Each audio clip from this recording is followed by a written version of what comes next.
নীতিন গাডকারির সন্তানেরা মানে আমি বুঝতে পারছি না, মানে নীতিন গাডকারি এবং তার দুই ছেলে ভার্সেস ধৃতরাষ্ট্র এবং দুর্যোধন দুঃশাসন, এর একটা প্যারালাল চলে আসছে মহাভারত।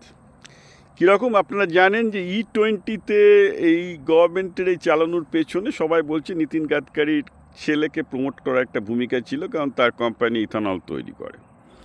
নতুন আর একটা হচ্ছে কি, যে বেসিক্যালি রিসেন্টলি ভারতের দুটো ওল্ড মঙ্ক না কত, দুটো রাম, একটু high and low and monk rum মানে হচ্ছে ড্রিঙ্ক আর কি, মানে মদ আর কি, রাম ক্যারিবিয়ানে খুব পপুলার, সেটা নাকি বন্ধ করে দিয়েছে। কেন বন্ধ করে দিয়েছে? বলছে যে তার ছেলের একটা রামের ব্র্যান্ড আছে, সেই তার ছেলের মদের ব্র্যান্ডটাকে প্রমোট, মানে রামের ব্র্যান্ডটাকে প্রমোট করার জন্য তার কম্পিটিশানগুলোকে বন্ধ করে দিচ্ছে FCCI। কিসের ভিত্তিতে? বলে যে তাদের মধ্যে নাকি আনওয়ান্টেড কেমিক্যাল পাওয়া গেছে। এবার দেখুন, আপনি আদানির তেলই বলুন আর যাই বলুন না কেন, আজকে ভারতবর্ষে যত খাবার তৈরি হচ্ছে, সে দুধ, তেল, এই আমি নিজে গ্যারান্টি দিয়ে বলছি, এবং এটা আমার বন্ধু যারা বায়োকেমিস্ট বিভিন্ন ল্যাবে করে তাদের রিপোর্ট নিয়ে বলছি, কিছু না কিছু আনওয়ান্টেড কেমিক্যাল থাকবেই, কারণ ভারতে অত ভালো কোয়ালিটি কন্ট্রোল সম্ভব নয়।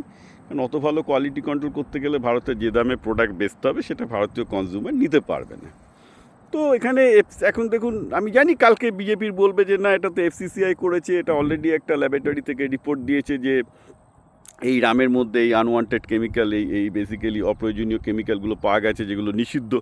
তাই আমরা জনগণের স্বাস্থ্য সচেতনতার জন্য আমরা এদেরকে বন্ধ করেছি। আরে বাবা, সেটা যদি করতে হয় না, তাহলে ভারতবর্ষের সব খাবারই বন্ধ করে দিতে হয়। সমস্ত ব্র্যান্ডেড খাবারের মধ্যেই গু আছে, ওটা ভেবে লাভ নেই। তো ঘটনাটা হচ্ছে এই যে বেসিক্যালি যে এই যে রেগুলেশনকে কাজে লাগিয়ে বিরুদ্ধ পক্ষকে চোখ করে দিয়ে অ্যাডভান্টেজ নেওয়া,